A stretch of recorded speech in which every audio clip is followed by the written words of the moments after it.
Gentlemen, hey, congratulations for Imaginary, another film under your belts.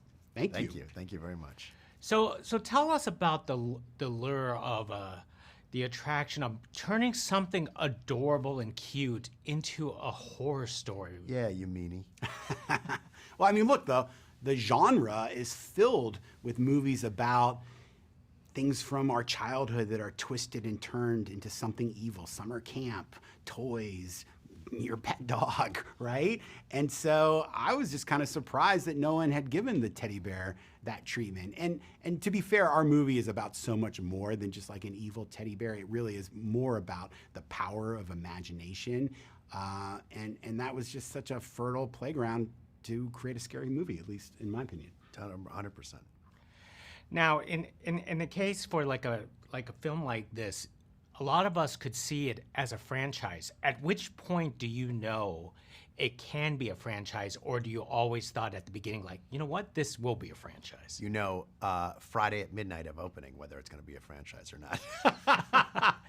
You have to have an audience to be a franchise. You have to have an audience. So, but I do think, and I always say this to the filmmakers that we work with, it's very important when you're making an original. For us, for a studio, it's a whole different business. But for us, to not think about a sequel. It's really hard to make a good movie that people want to come see.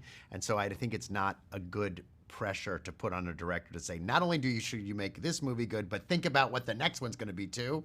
Because if it were me, that would be a nightmare. So Jeff, I think, did a terrific job working on this movie. And if it connects with audiences, I know we'd both love to make another one. For you, Jeff, do you think there's more story to tell? The one certainty I can tell you about a sequel is if you plan a sequel, you're not making this movie. Exactly. So just like make a great movie, leave it all on the floor. Every good idea I had is in this movie. Yeah. Sure, if it's a big hit, we can come up with something more. The potential is there, but honestly, I wanted to put every great idea we had into this film. And one last thing is, as horror filmmakers, what kind of childhood did you actually have that spurred your imagination?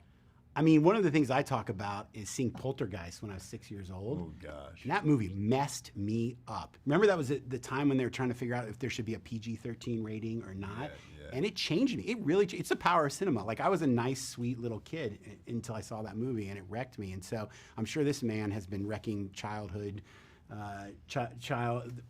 he's been creating childhood trauma for many people with his films as well. I had a very complicated childhood, so now I've been giving that gift back to our audiences.